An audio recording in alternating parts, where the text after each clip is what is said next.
Olá, meu nome é Eduardo e no vídeo de hoje a gente vai falar de Like a Stone, do Audioslave. Hoje a gente vai falar de uma banda que eu gosto demais, que é o Audioslave, e eles foram votados como a banda que tem o pior nome da história. E eu sempre achei meio injusto, assim. Não é um nome muito criativo, mas é um supergrupo aí, e para supergrupos, né, a história que a gente tem de supergrupos, ele até que durou bastante.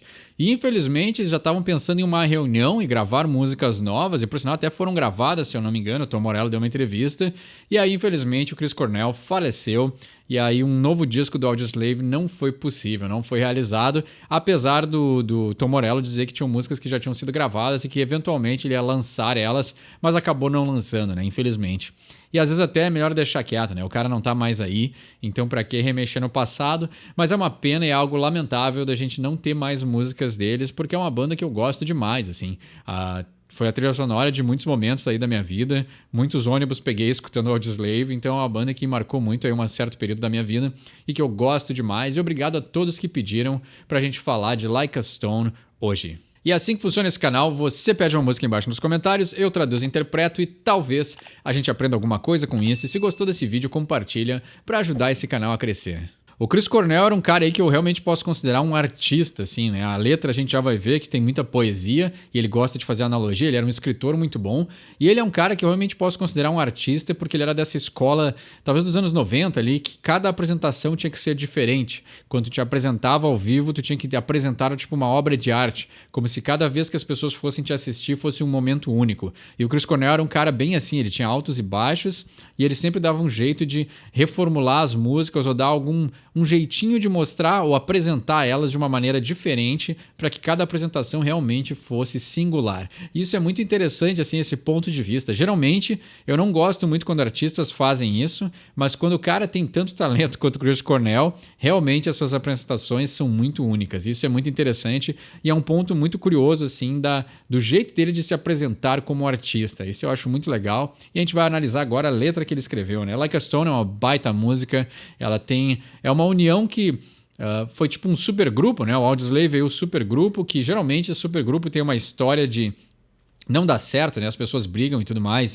ou voltam para os seus respectivos grupos quando eventualmente tem as suas reuniões, mas o Audioslave eu acho que foi aí uma reunião de talentos que funcionou, né? São duas pessoas de bandas que fizeram um extremo sucesso e ao mesmo tempo que eles juntos conseguiram criar algo singular, algo único que não remete a nenhuma das bandas ou ao mesmo tempo remete às duas, mas sem derivar, assim, né? Sem ficar uma coisa diluída. Assim. Então o Audioslave é uma banda que eu gosto demais, realmente. On a cobweb afternoon in a room full of emptiness. Então, numa tarde aí cheia de teias de aranha, significando que ele não tinha muito o que fazer, né? In a room full of emptiness. Numa sala, né? Num quarto cheio de vazio. Então já é um contraste bem interessante, né? Cheio de vazio, cheio de nada. Então aí o Chris Cornell, notoriamente, né? Passava muito tempo em quartos de hotéis e provavelmente esse era mais um deles. E infelizmente ele foi um dos caras que tirou a sua própria vida em um quarto de hotel. Então talvez ele tinha muito tempo para pensar, muito tempo para fazer poesia, mas ao mesmo tempo muito tempo para ficar ali marinando na sua própria depressão. By a freeway, I confess I was lost in the pages. Então, à beira da estrada, né? By a freeway, então à beira da estrada, provavelmente estava num desses motelzinhos de viagem, né? I confess I was lost in the pages. Eu confesso que eu estava perdido nas páginas. O confessar já dá a entender que livro que ele estava lendo, né? Provavelmente nesses motéis e nos hotéis em geral, tem ou tinha uma cópia da Bíblia, né? On a book full of death, reading how we'll all die alone. Então, num livro cheio de morte, já dá para entender, né? Reading how we'll die alone. Lendo como nós vamos morrer sozinhos, né? Então tá aí, talvez mostrando ou falando sobre esse conflito final, né? Quando tu chega às portas do céu, é só tu, né? Tu não leva ninguém contigo e o julgamento é pessoal, é singular e individual. And if we're good, we'll lay to rest anywhere we want to. E se nós formos bons, nós vamos poder descansar em qualquer lugar que nós desejarmos. Então aí realmente retratando essa ideia bíblica, né? Vamos então para o refrão. In your house I long to be, room by room, patiently. Na sua casa eu desejo estar, mas o desejo de long é aquele de ansiar, né? Eu anseio estar, assim, é um desejo forte. Room by room, quarto por quarto, patiently, com paciência. Então ele quer completar a casa inteira dessa pessoa. Como a gente já viu aí em vários vídeos que eu falo sobre psicologia, a metáfora da casa é a cabeça, né? Então a nossa cabeça pode ser metaforicamente representada por uma casa e os quartos são os compartimentos aí com várias memórias, emoções, né? Então coisas aí perdidas no inconsciente da pessoa. Então talvez ele queira estar dentro da cabeça dessa pessoa num estado, né? Como ele anseia estar, pode ser até numa coisa de paixão, né? Ele quer realmente que essa pessoa pense nele. I'll wait for you there like a stone. I'll wait for you there alone. Eu vou esperar por você como uma pedra, como uma rocha. Então talvez aí esse desejo seja imovível, né? Imutável. Ele vai ficar como uma pedra, parado esperando. I'll wait for you there alone. Eu vou esperar por você sozinho, solitário. Então também, né? Essa ideia bíblica, ou na casa também, pode ser a casa de Deus, né? Se a gente for seguir a metáfora bíblica dos outros versos, a casa que ele quer estar é a casa de Deus, ele quer estar por completo, então talvez ele realmente arrependido de seus pecados, ou ele realmente queira ascender aos céus e esperar por uma pedra, talvez dê a entendimento que ele vai esperar quanto tempo for necessário para atingir os céus. Pode ser isso também, né? Nem sempre ele pode... Isso é uma coisa também muito comum, né? Tu pode escrever o verso sobre uma coisa e o refrão sobre outra. Nem sempre as coisas precisam fazer sentido. E como ele é um grande compositor, deixar em aberto essa ideia da letra também é uma bela escolha, né? Tu não precisa dar tudo mastigadinho. Tu tem que deixar a pessoa pensar por ela mesma. And on my deathbed, I'll pray to the gods and the angels, like a pagan to anyone who will take me to heaven. E na minha hora, no meu leito de morte, né? Deathbed é o leito de morte. Eu vou rezar para os deuses e para os anjos. Aí aqui dá para notar que ele falou deuses, né? Isso está falando de Bíblia, só existe um Deus. Então, a ideia de deuses e anjos, ele está dando uma pluralidade aí que é tipo assim, ó, já estou no leito de morte mesmo, quem estiver escutando vai receber a minha reza e eu aceito quem for, né? Pode ser qualquer um deles. Like a pagan to anyone who will take me to heaven. Então, como um pagão para qualquer um que vai me levar aos céus, né? Então, realmente, pode ser qualquer céu que ele vai ir. Se na hora de morrer alguém escutar, pode ser qualquer céu que está valendo. Ele aceita o ticket, né? Aceita a passagem para qualquer um desses céus. To a place I recall, I was there so long ago. Num lugar que eu me lembro, né? Recall é lembrar, relembrar. I was there so long ago. Eu estava lá há muito tempo atrás. The sky was bruised, the wine was bled, and there you led me on. O céu estava machucado. Essa aqui é uma escolha interessante de palavras, assim, né? Por que o céu estaria machucado? Talvez o que ele enxergue como o céu não seja a representação atual. The wine was bled, o vinho foi sangrado, aí uma referência clássica à Bíblia, né? O sangue de Cristo. And there you led me on.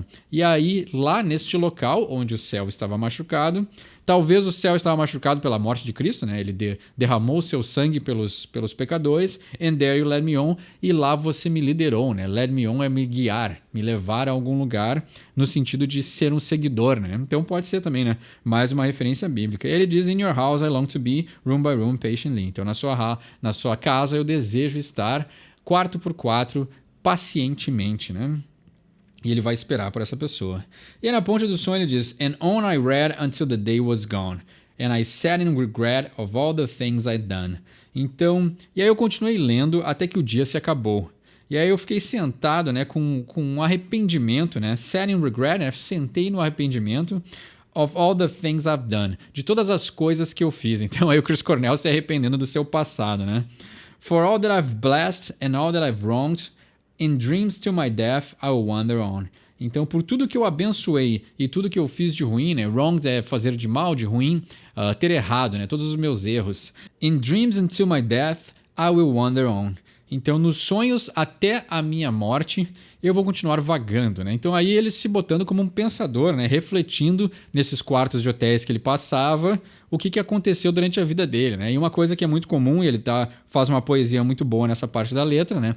É que em muitas etapas da nossa vida nós somos os heróis para algumas pessoas e somos os vilões para outras, né? Ninguém consegue ser santificado ou ser bom o tempo todo, assim. Essa ideia de bondade universal, ela é meio estranha, assim, né? A gente gostaria de ser pessoas boas o tempo todo, mas eu concordo e acho muito interessante que a gente pode abençoar pessoas em certos momentos e a gente pode fazer mal a outras pessoas em certos momentos. Às vezes não é intencional, mas ninguém consegue ser bom o tempo todo. E aí ele diz que nos sonhos até a sua morte, ele vai continuar vagando, né? Então ele vai continuar vagando nessa ideia e nessas reflexões da sua vida. E aí ele entra no refrão, in your house I long to be, né? E aí ele quer estar nessa casa aí, nessa casa metafórica, nessa casa bíblica, pode ser a casa celestial, pode ser a casa na mente das pessoas que ele ajudou e a mente das pessoas que ele fez algum mal. Então o Chris Cornell é uma pessoa muito reflexiva e isso se traduz e fica aparente na letra desse som. Então obrigado a todos que pediram Like a Stone. Falar de Audioslave sempre é muito legal, uma banda que eu gosto bastante, tem muita música boa. I Am The Highway foi o meu despertador durante muitos anos, né? E ao invés de ficar triste das músicas que a gente não recebeu do Audioslave, da possível reunião que eles iam ter, a gente tem que celebrar, assim como o Chris Cornell, né? Refletir e celebrar as músicas que eles nos deram. Então essa foi a Like a Stone do Audioslave. Tem um entendimento melhor dessa letra? Deixa aí embaixo nos comentários. Quer pedir uma música para um próximo episódio? Deixa aí embaixo também. Meu nome é Eduardo, esse é o Sorry for My English. Quem sabe inglês não precisa pedir desculpa.